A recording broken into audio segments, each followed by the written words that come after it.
All right, so for this one, we got they give us a slope and a point that it passes through. So remember that, and we're going to, just for clarity, we want it to look like y equals some stuff, right? So a linear equation, it's going to be y equals some stuff or y equals mx plus b, where m is the slope and b is the y-intercept. But I know what the slope is, which is -2. They give it to us. And then they give us this point. Well, in order to get to where I need to be, I need to use the point slope. What did they give me? They gave me the slope, and they gave me a point.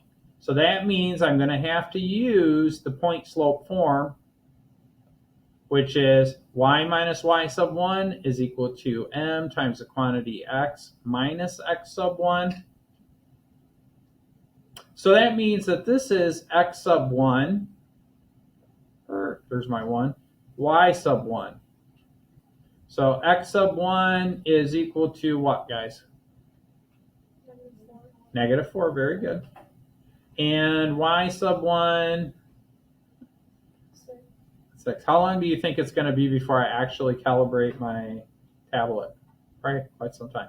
So I have everything I need. So I'm going to say y minus, what's y sub 1? 6. Cool. Now I got to plug in m. What's m? Which is the slope. Then my formula says x minus x sub 1. What's x sub 1? -4. Now I saw somebody write this down on their paper, and that's exactly how I write it down. With one catch.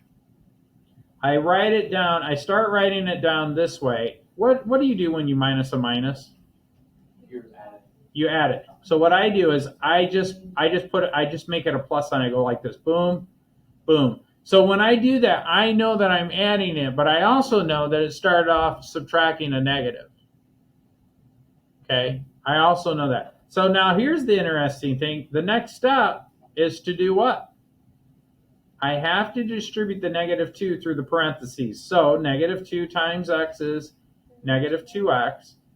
Now, this is where it gets tricky. If you try to do this stuff in your head, somebody will make a mistake. I need to remember that it's -2 times +4, which ends up being -8.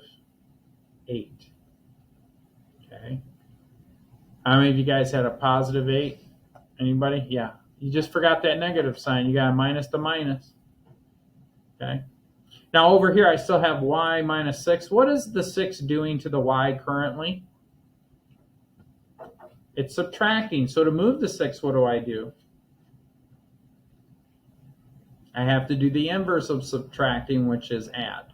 So I'm going to add 6 to both sides. Notice Mr. Adams only writes the 6 under the 8. Why can't I add 6 to 2x or -2x? Because they're not like terms. Variables only add with variables, and they have to be the same family. You can't add an x with a y. And they have to be the same power. You can't add an x squared term with an x. Okay? But I can add numbers. These cancel. I get y equals -2x. Oh, boy. Man. 6 minus 8. Or 8, -8 plus 6. Again, now I'm not saying you have to do this. But man, if I was taking the SAT and it was really important, I'm going to start with -8. And then I'm going to go 6 units in the positive direction, right? I'm not going to make it to 0. I'm going to make it here. What's that number? -2. How many of you guys got -2x minus 2? You did? Anybody else? Good, good. Any questions for Mr. Adams? All right. So I'm going to stop the video